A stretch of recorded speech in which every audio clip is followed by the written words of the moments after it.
afternoon, I should say, everybody. Over here it's 7:15 now in the evening. I'm very happy to be back again. Yesterday we had this very nice talk about business agility. I got a lot of good response from people, also very nice questions. I was just, looking at the books that were during the quiz on there at one moment in time, and I thought, yeah, this is what it is, right?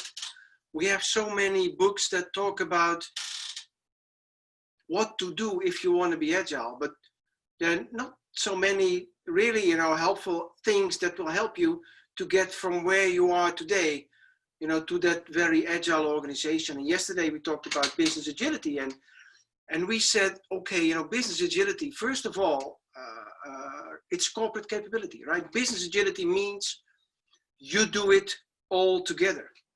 It's very simple, right? If you want to run an organization in an agile way, what you want to do, and the phrase that I used yesterday, right? Agile is about better business value earlier to the market with a better internal quality, right? So if you're working on this and you work with several, let's say, departments or groups or teams on this, right? To bring a new product to the market or a new service or whatever you're doing.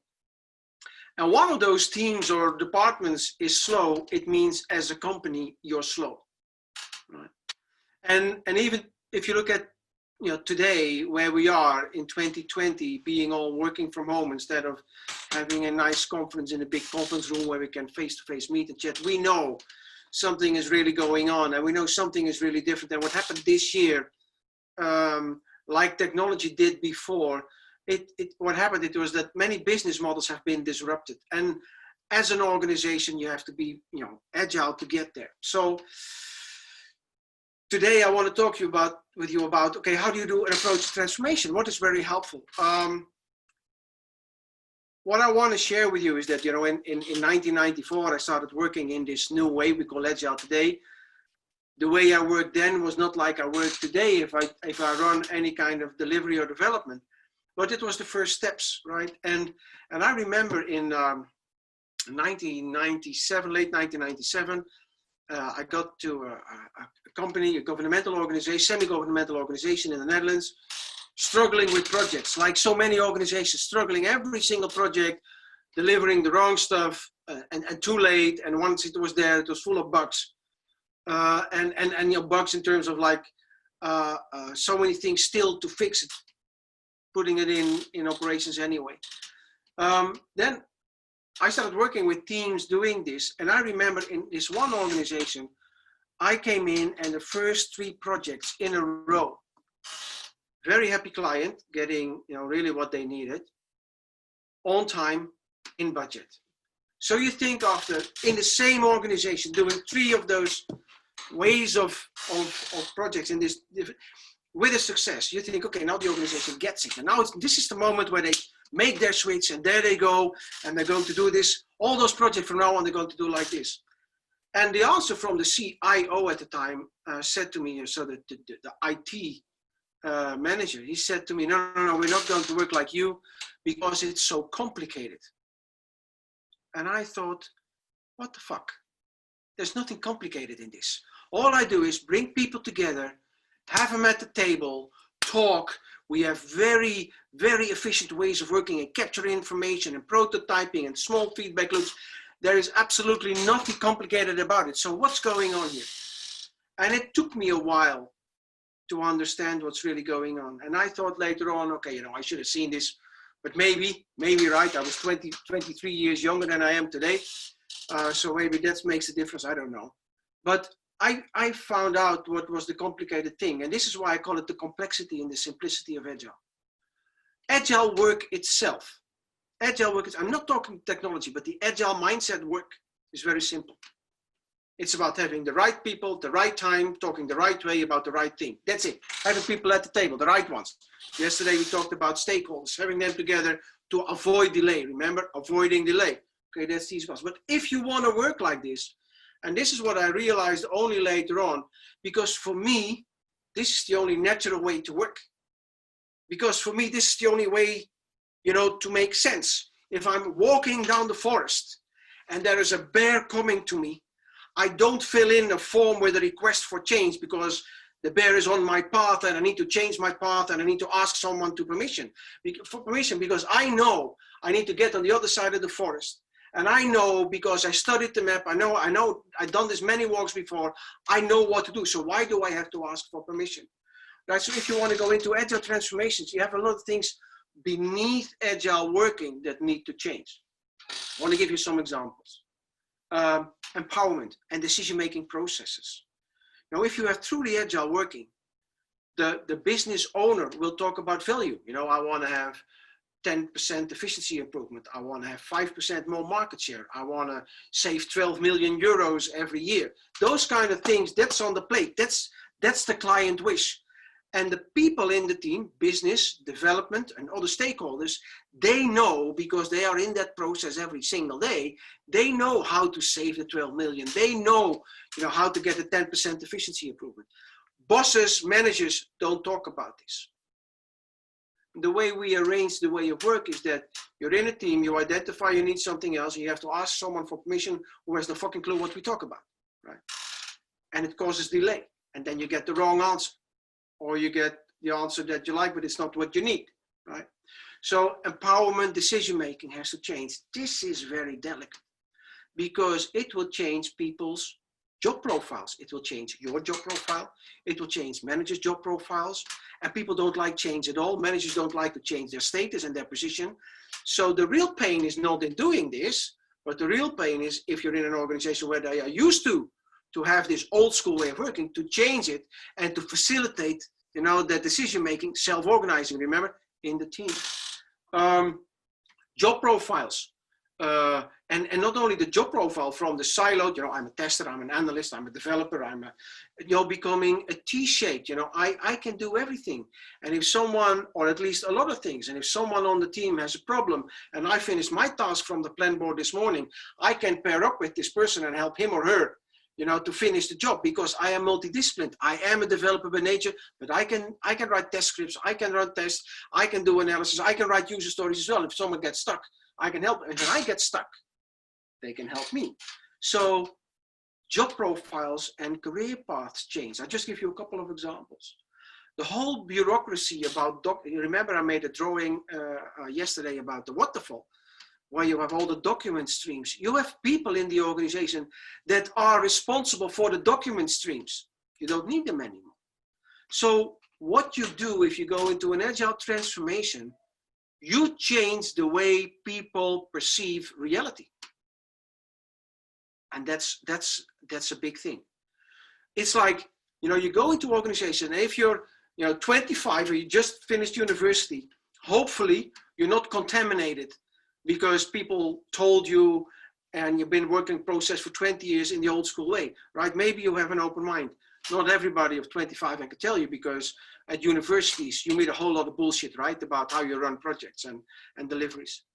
But if people are in an organization for 5, 10, 15, 20, 25, 30 years working in this old school way, and then you come in and you say, oh, we're going to do an agile transformation. By the way, this was your job profile. From now on, it's like this. They'll say, okay, no way. Or they will say, and this is the worst one that you will hear, this is a very good idea, but it doesn't work for us. I can't tell you, over the last 26 years, how many times I heard that one. It's a very good idea, but it doesn't work for us. How come people say no to something that they don't know? I want to give you an example, very recent example. It was dated in April. A client said to me in March, Arie, do an agile transformation for me. So we started in April. And on day 3, he gave me a call, the client himself, right? He gave me a call and he said, we have to change this and it will take much more time because it's remote working. It's much less efficient. I said, how do you know that it's much less efficient? Because, when we do agile transformations, we work cross-border, we do a lot of work remote. It's not less efficient. Maybe it's even the other way around. It's maybe even more efficient. So what makes it happen? We just don't know. I said, so you're going to tell me that because you don't know, you think it won't work? If you don't know, is it at least that you should try? Very happy teams, by the way. because we have a beautiful coaching platform for remote coaching, right? So, okay, so this is what we fight. Okay, so agile transformations, agile sales simple, the layer below, you know, the way people perceive reality has to be changed. This is what we call the paradigm shift. And I was trying to find metaphors. How does it work? Imagine, I think in Brazil, people drive on the right side of the road and the steering wheel is on the left in the car. Imagine you go to Australia or to the UK and all of the side you're driving on the left side of the road and your steering wheel is on the right side. Or if you cross your arms, and now I will ask you, cross your arms, just now, in front of your laptop, cross your arms. I will ask you, can you cross your arms the other way around? Right? How much time does it take? Normally it's like this, that takes 0.3 seconds. And now you have to think, how do I, this is a paradigm, right? Because you've always done it like this. And now it has to be like this. And paradigms have an extra problem. The moment that you do something for the very first time, you know, in Agile transformation, you start working for the first time Agile, or maybe you go from Agile 2.0 to 3.0, you do new stuff, right? What happens if you do something for the first time? It's not brilliant.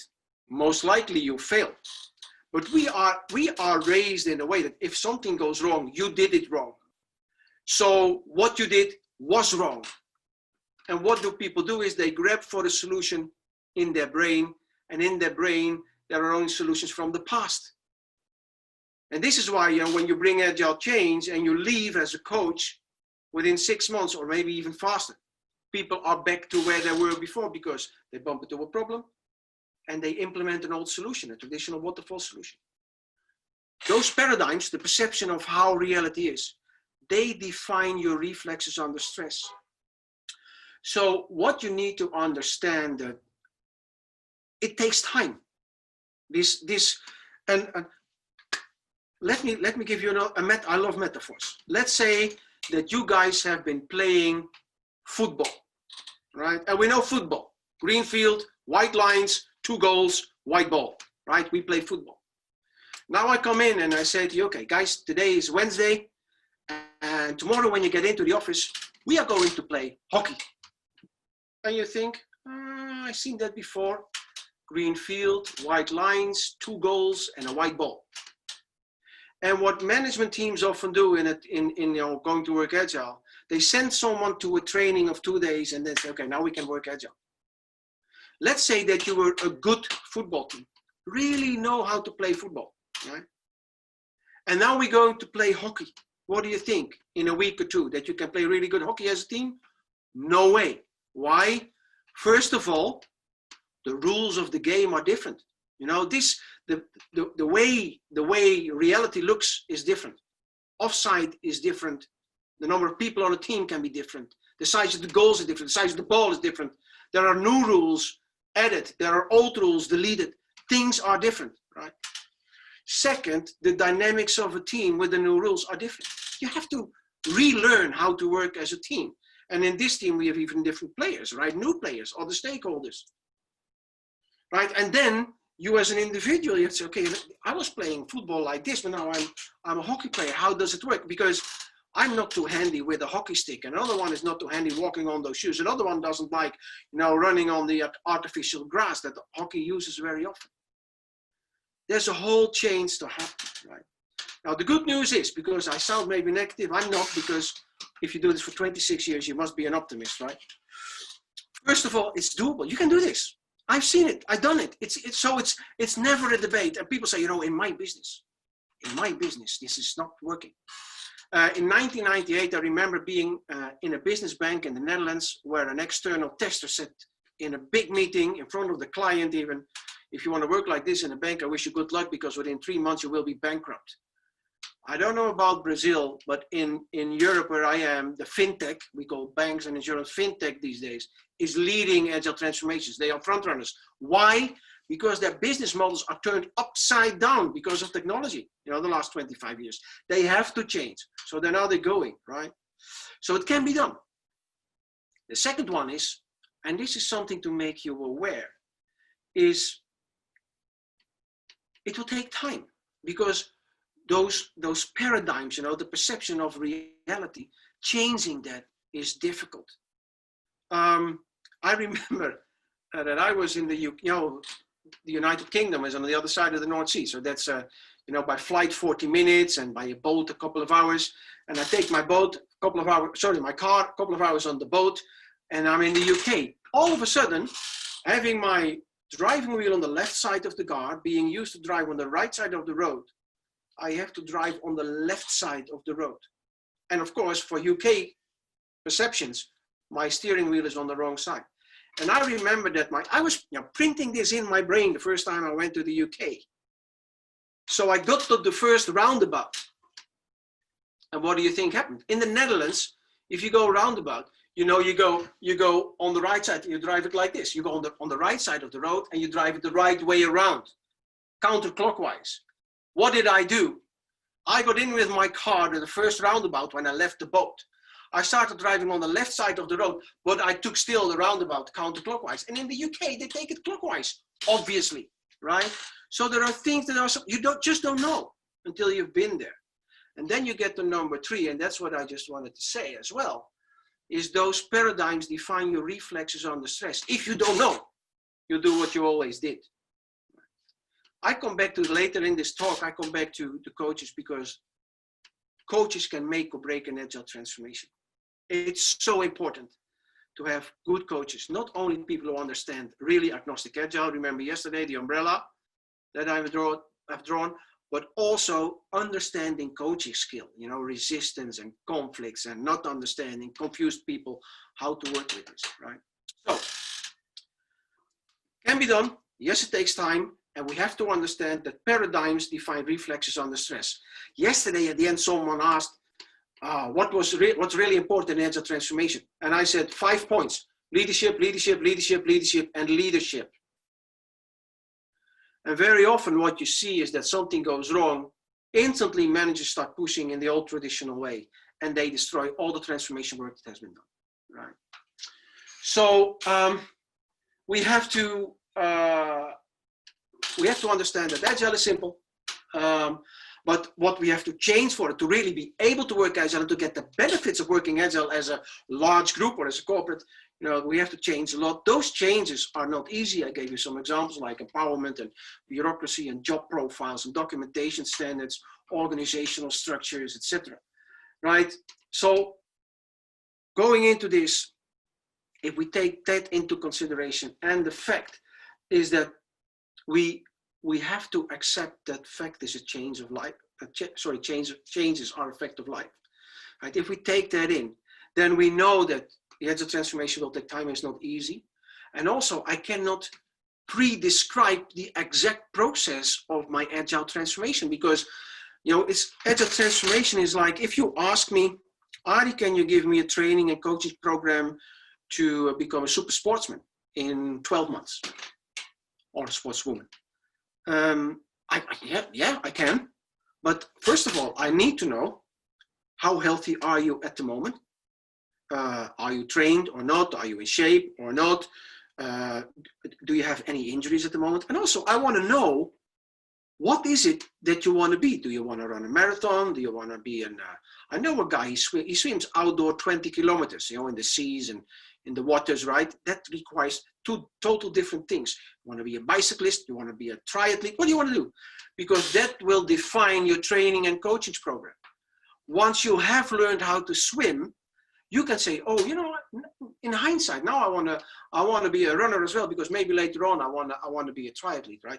Okay, and then we can extend your transformation process from, okay, now you're a swimmer, and now we're going to make you a runner as well, right? So you don't have to stick to the one thing. But maybe you remember yesterday at the umbrella, well, it's okay, you know, it's quality or it's efficiency or it's value. What are you looking for to improve in your organization first? One of my clients said to me at one moment in time, he said, Arie, I need an agile transformation. We are a software supplier, but we have such poor code that we have so many incidents that the number of incidents has to go down by 50%, because at the moment I cannot get to new development, and my clients are very unhappy about it. They're walking away. That's a different objective in the agile transformation Then the guy that I was talking about yesterday said, I want 20% efficiency so I can spend time on innovation, more time on innovation. So two transformations, two different objectives, also giving a different path to start with. A quality focus is different from an efficiency focus, is different from a value focus. You can do all three at the same time, but where is your most important value, right? That's your winner. So I've been, really thinking how, and sometimes you feel even insulted because you come into this organization that I was just talking about, you do some projects, they're on time, it's all cool, it's all great, in budget, happy client, everybody's happy.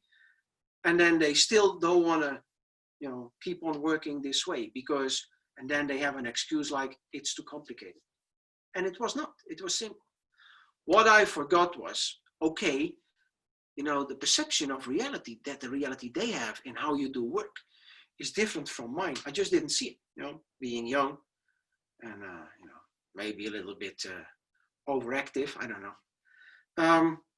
So I started, one more time I started, okay, what is the problem? And I said, okay, it's the perception of reality, the paradigms. If you check the word paradigm, I don't know in Portuguese, but if you check it in analysis, a perception of life, right? The paradigm. So we're going to change paradigms.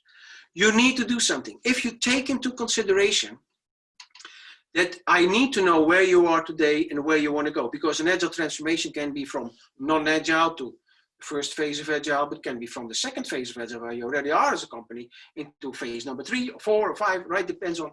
So I want to do something. So if I want to make a drawing about this, and you can download, I sent my PowerPoint to Fabio, it's all in there, so you can download it if you like, right? But first of all, I start with a couple of weeks, doing an agile assessment.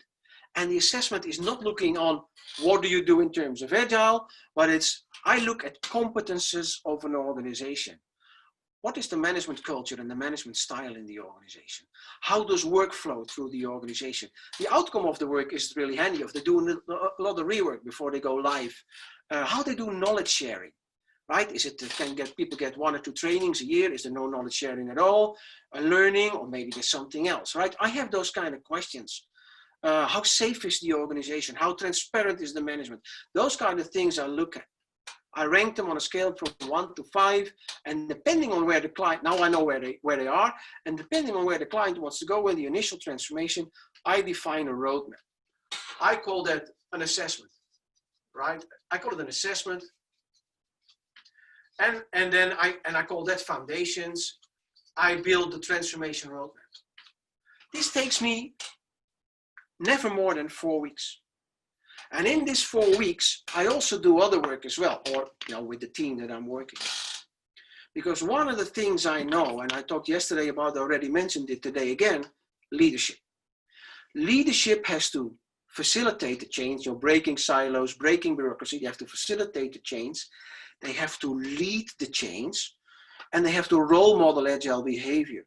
Now, if you want to facilitate change, you have to understand that things need to change. So before the teams, the teams are not in transformation yet, right? Because I'm doing the assessment. I already start here with my leadership program. And the leadership program is for me a number of, most of the time it's like 5 days, consecutive days, 5 times 2 days, depending on the organization. And I start with here, because what happens here in this situation, when I have my foundations, and I have my roadmap here, then I go into the transformation process. And that circle, I call it a wave, and it's a 13-week wave. And we do this based on what's in the roadmap written, and it's called a transformation backlog. And we all, as Agilists, know what a backlog means. It's a first list of things that you want to do that will help you to get to the value where you want to go, but along the way it will change, right? So we have done now an assessment. We have a transformation backlog. And now we select teams, right? In the meanwhile, we are already working with the management team, and they come in here, and all along this process here, we will work with the management team as well. In here, coaches, humanity coaches will work with and I know some of them that worked with me in China and in Europe have been this, work with the teams here, right? Now, how does it work? Remember, we have to do a paradigm shift. And the paradigm shift you cannot do in a slow way. I noticed that as long as you keep some of the old rules still going on, people will stick to the old things. And they will not, you'll try to avoid at least, and hindering the transformation, try to avoid the new stuff, right? So the first step, we call it synchronize. And I called it synchronize when I developed this framework, because you align people, okay? Because there are so many concepts and ideas and opinions about Agile, you need to align, right? There's a lot of training in there. You know why? Training will help you to know, to learn and understand, let's say, the new rules of the game, right? How does Agile work? So what we do here, we change the environment. From now on, it's hockey, right? And yes, it's green field and white lines, but the lines are different, the field is different, the goals are different, the ball's different, right? So this is how it works. We have 2 referees instead of 1 with 2 lines. It's different, right? This is what we need to understand. And like in any Agile, if it's an Agile process, we have a backlog, we work in sprints. And rule of thumbs is that this will take 2 sprints of 2 weeks. If you work for 4 weeks with the teams as coaches, after 4 weeks, they understand and they know the rules of the game. It's not that they can do it independently. It's not that they have a problem if they bump into a solution, no, but they understand them, they know them. They might even disagree, but they know and they understand, right? So from this perspective, your next step is, if you hit the throttle and say, okay, now I'm going, so this was the environment, now I'm going to focus on the team. And we call that follow. And I called it follow because the teams, the people in the team, they know the rules, they understand the rules, but really applying them well. And when you bump into a problem, knowing what to do, that's difficult. So the teams in transformation follow the coaches. So the coaching style is a very directive style, you're right? Again, you do it 2 times 2 weeks. So now here we have 8 weeks down the line and people have learned about the rules, they understand them. Now they've been working on it as a team. So now they understand team dynamics as well. But then you get to the individual people because everybody has his own pace of learning, right? So this one is what I call lead, because the team know how to do it. Coaches are a little bit, stepping, back, and we focus on the individual. So when you go into Agile, remember that I said yesterday, Agile is an interaction concept. You are, as a coach, you are with the teams in the retros, the dailies, the heartbeats, anything that you do, refinement, poker, planning, whatever you do, right? Poker estimation. And in hindsight, you sit down with the individual and you take one-on-one time with them. So they can have their own individual improvement path, because everybody has his own area for improvement, their own pace of improvement, right? And the last step that we do, and then we close the cycle, I call it handover. Handover. And basically what you do is you do sort of a reassessment. What the idea is, people here have been now working for in total 4, 8, 12 weeks now, right? So they know how to do it. They don't have all the answers, but the coaches now take new teams in the same process, right? Here in the reassessment, you look at the team and say, okay, if we look at the competences, how did you improve? And what kind of support and improvement would you need for the next couple of months? And then the team can ask coaches to come in. I call it coaching on demand, right? That's how it works. In the meanwhile, I have a couple of sessions right here with the management team. And I always start with, okay, that the management understands how Agile works. I want in step number 1 that they can understand how teams work, because they need to facilitate the teams. Simple example, if the teams go in here, reporting from now on will be different, because we have visual management, we have Agile rituals. In the Agile rituals, we update the visuals, so there is no need to write progress reports or anything. Managers ask for old school progress reports. So they need to know how the teams work and how progress is made transparent and how you can find it. So they will not ask for old school progress reports anymore. So they need to be a little bit ahead. So demonstrating how it works. Then we talk about breaking the silos and why and how and leadership and etc. So we take topics down the line. If you look at this process, you might say, oh, whoa, that's not easy. No, it's not easy. An agile transformation is about the most complicated thing you can do in an organization. Why? First of all, you bring change. People don't like change. So and you cannot change other people, right? People can only change themselves when they have the motivation for it, right? So that's a very difficult job to understand. So people don't like change in general. So people are reluctant, number one. Second, you change the perception of reality, and that's bloody complicated. Having people that understand and accept is difficult. And then we have the old reflexes, you know, the old paradigms that define reflexes under stress that have to be avoided. So it's not easy. And coaches are so important. And the quality of coaches is a make or break success factor. Right?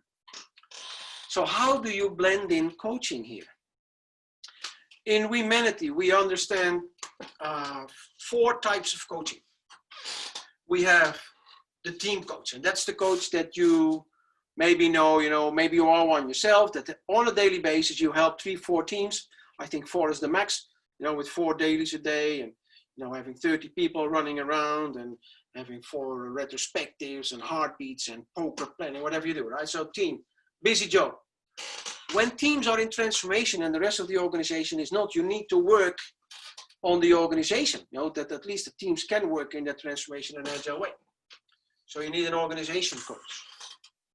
On the team side, especially on the world of IT, but you know, agile is for everybody.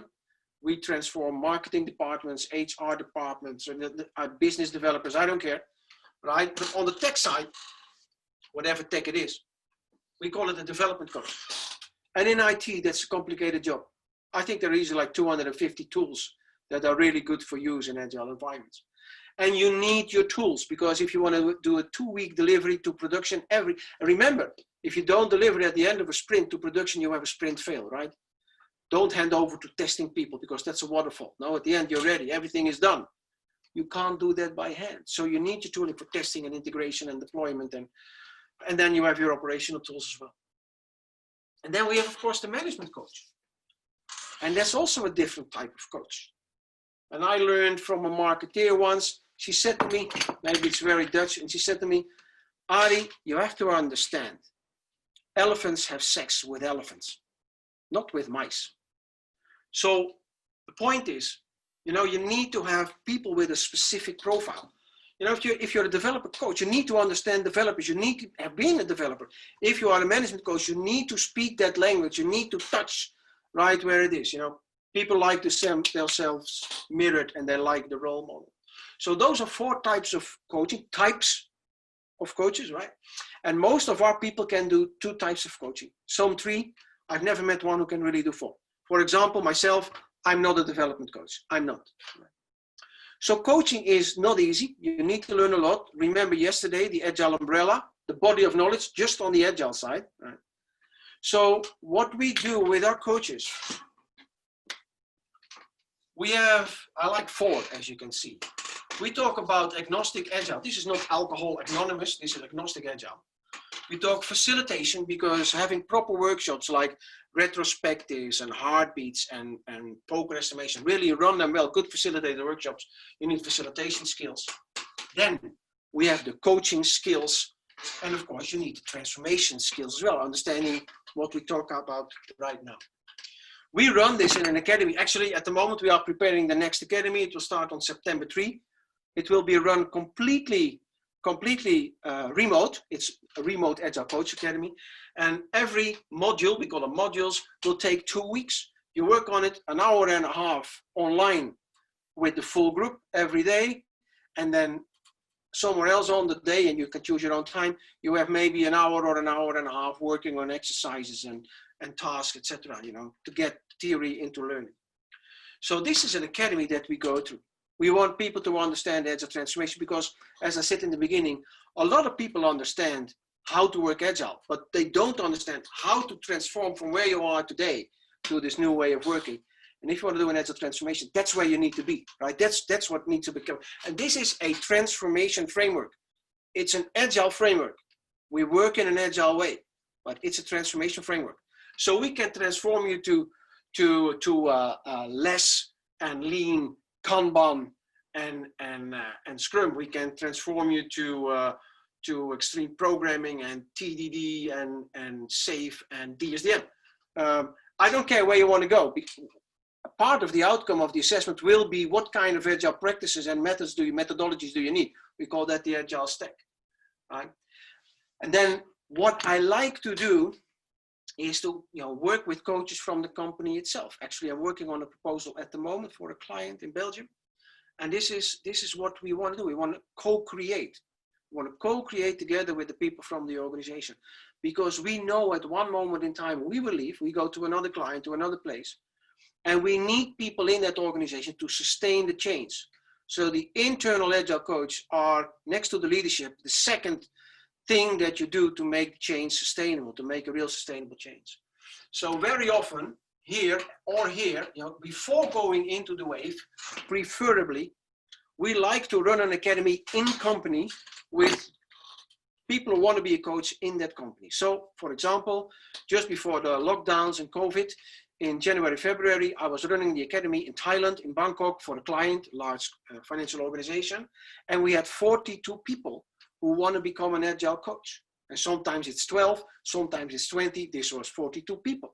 And we took them through the full process, which was a 4-week process. On site, we have 4 full-time weeks.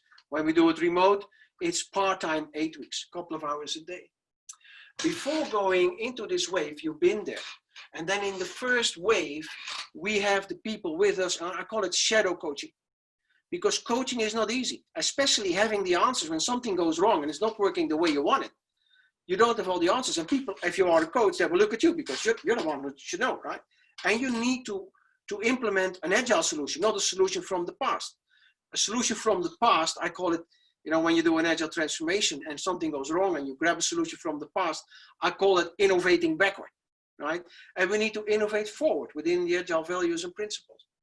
In the second wave, coaches can start working independent as a coach and be full coach in the transformation team.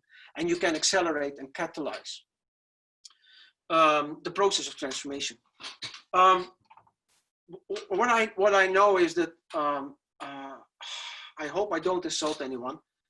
And it's never personal because I don't know you guys. But I don't meet a lot of good coaches.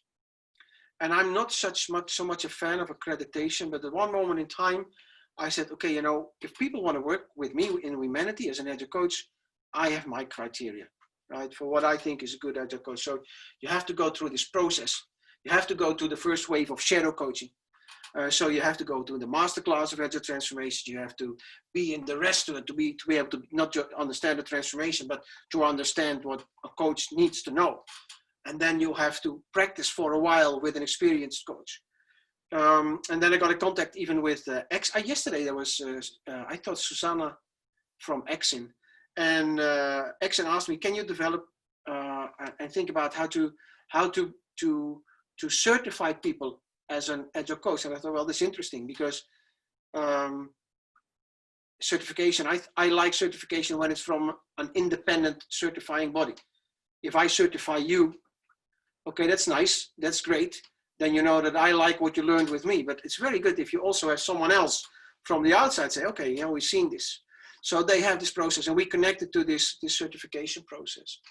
And I never thought I would do this because for me, certification is like, oh my God, right?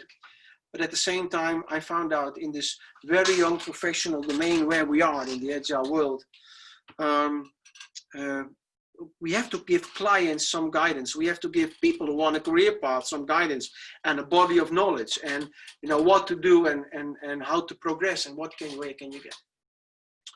So I think I'm getting to the end of my time. I had 40 minutes again, as far as I know, and some time for Q&A. So we're getting close.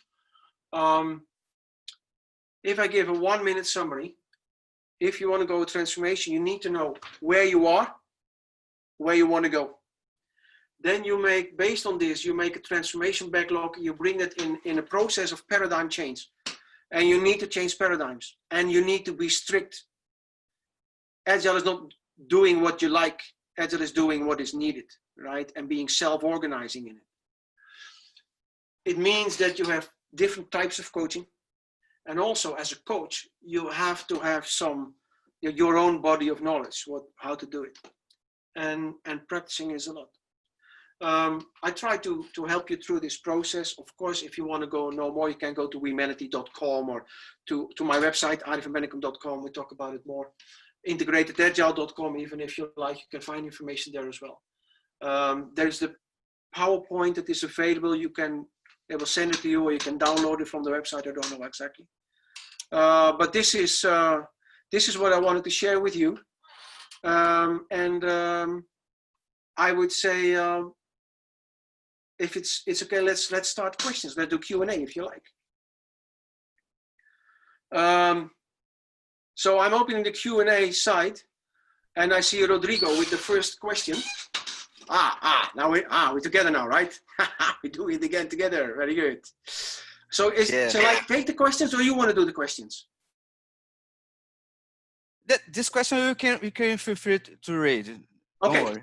So an assessment, okay, Rodrigo, an assessment of an organization, right? That's where we talk about. Assessment of an organization will take on the average 2 to 4 weeks, 1 or 2 sprints. I say assessment and foundations. This is looking into the organization. This is, okay, what do we think that the backlog should be?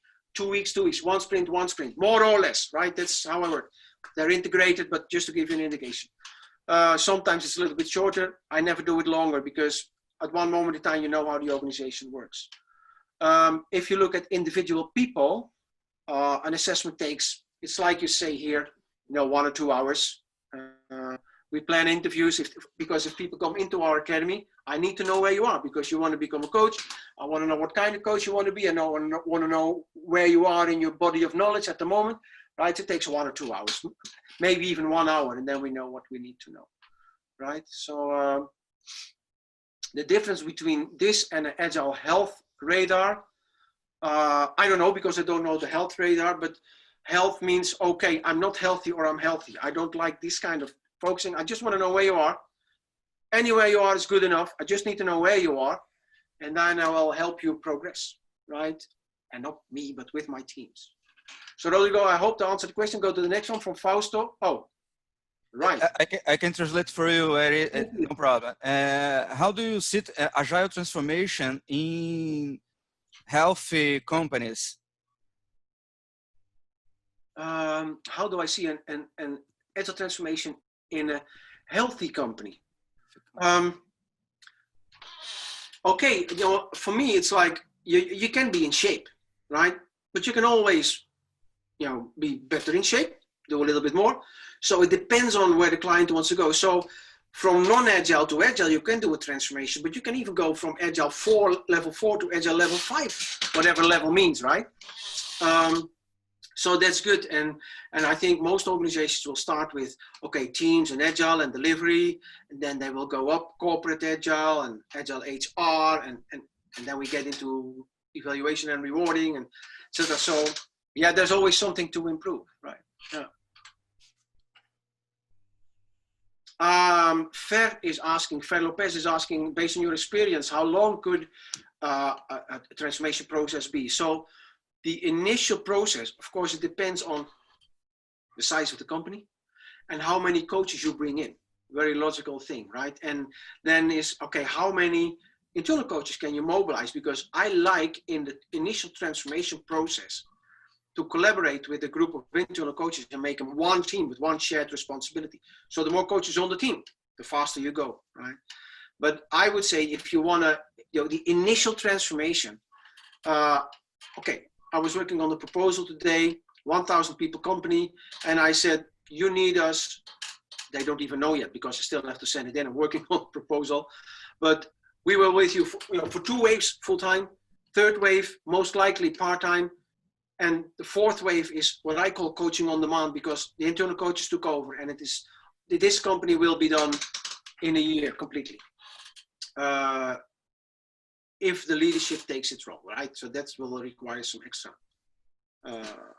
But I don't know if you talk about large. There are companies that are working on transformation for years, and that's also part of the answer in terms of someone asked, hey, when is an agile transformation done? I don't know, because the point is, if you are a non-agile transformation, you have this way of working, and it's like I said yesterday, it's described how you work. Now we're going into an agile way, which will continuously evolve. So you're never done changing, right? You're in a continuous change and improvement process. So I think, in general, you could say, okay, maybe it's never done, but you could say that you are done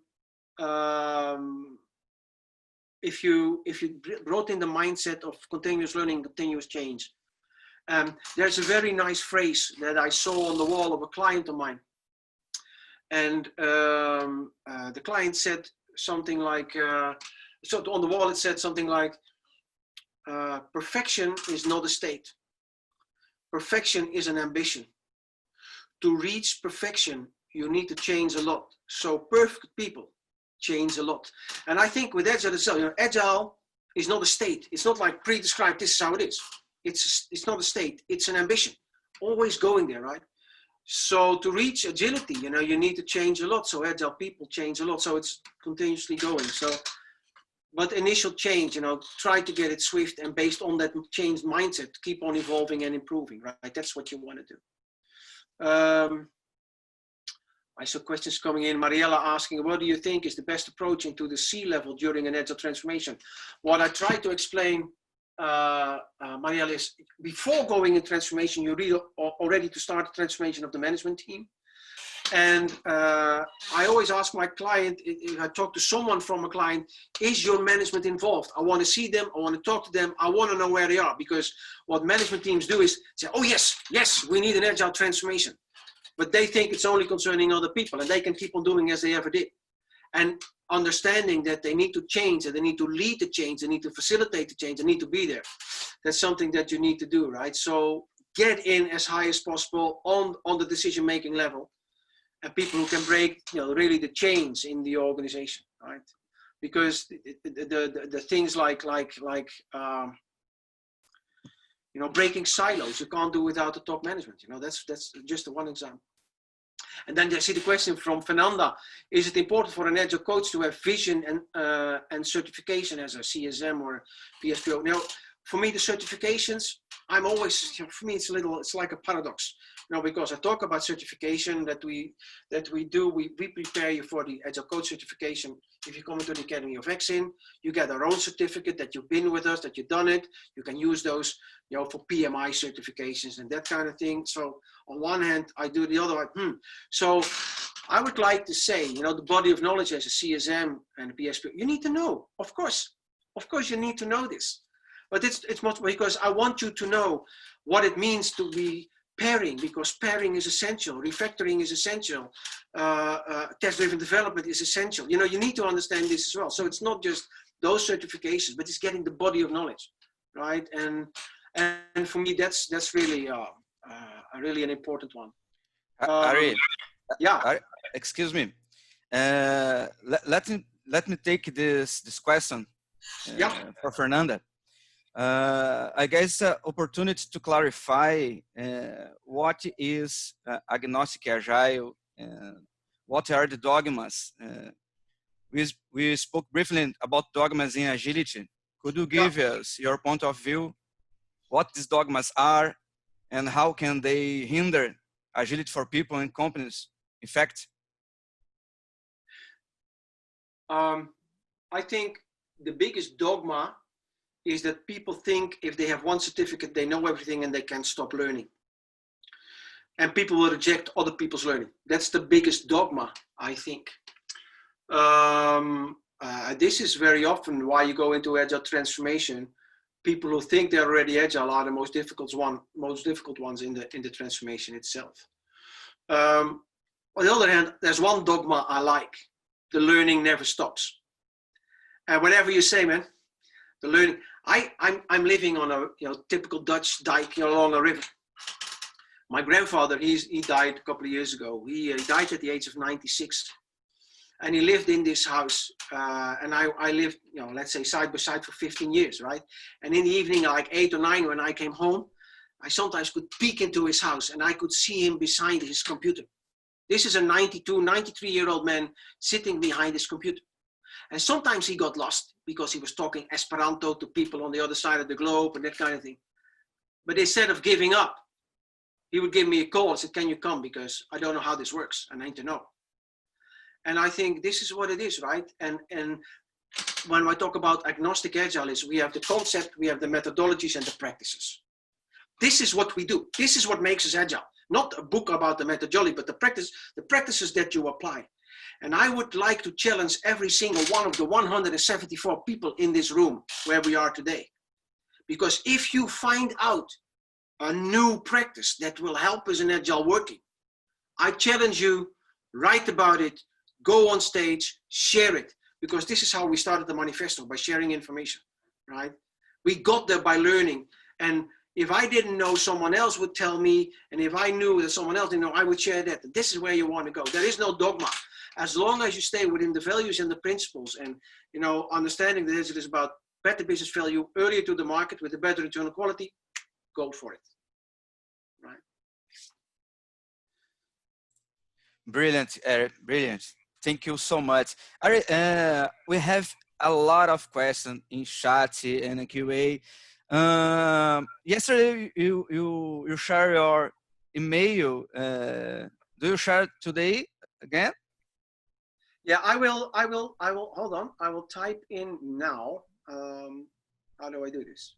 Rodrigo asking you about that. I will type Can I ask you the last question? Yeah, sure. To end our short time, because we need a whole event to talk with you. Arie, you are co-author of a paper called Back to the Future. Do you remember that? Yeah. I publish a lot, so I don't know all the publications by heart, right? Yeah. I think this is a great article. I really like it of this article. Thank you. Yeah. In this article, the Agile Manifesto signers are interviewed about the future vision for agility in the manifesto, the Agile Manifesto. I know that we have a really short time, but could you share your view about this point, about the future of agility and future of Agile Manifesto? We will change. Yeah. Do you see changes in Agile Manifesto declarations? No, I don't think we will change the Agile. The Agile Manifesto is sort of like a declaration of independence, right? It was a statement that we wanted to make to the world. Old school working is only giving problems. We have been working because every one of us was working in a different way for a couple of years. I started in 1994, James Graham in 1998, others maybe in 1990, I don't know. Yeah. And we brought that together. And we hope and we notice that it gives a lot of people inspiration. And that's what I like a lot, right? This is really good. Well, we're going to work on a new version? No. I see all those, Agile Manifesto of the analyst and the Agile Manifesto of this and the Agile Manifesto of that. And I don't want to be a negative person, but I like to say, get proper Agile first, because if you have the Agile Manifesto of an analyst, before you know it justifies having a silo of analysts. And I don't say that people who wrote the Agile Manifesto for analysts intended to make a silo, but people will use it like this, right? So, but it's inspiration, right? If you look at the future of Agile, I think Agile will become the default, like the waterfall has been the default for a couple of decades. I also think it will not be called Agile anymore. It's just the way we work. What the next couple of years will be on the plate is leadership, because people in an Agile world, people coming from universities, but also people that have been in companies for a long while, they do not accept old school management anymore. And some parts of the world may be faster, some parts of the world may be slower in this, but in the end, this will change, it will disappear. So you need management styles to change. Then you need the human resource management to change in terms of, simple. Personal targets, individual targets don't work, because Agile is not about individual work, it's about team delivery. So individual targets don't work, right? Very simple.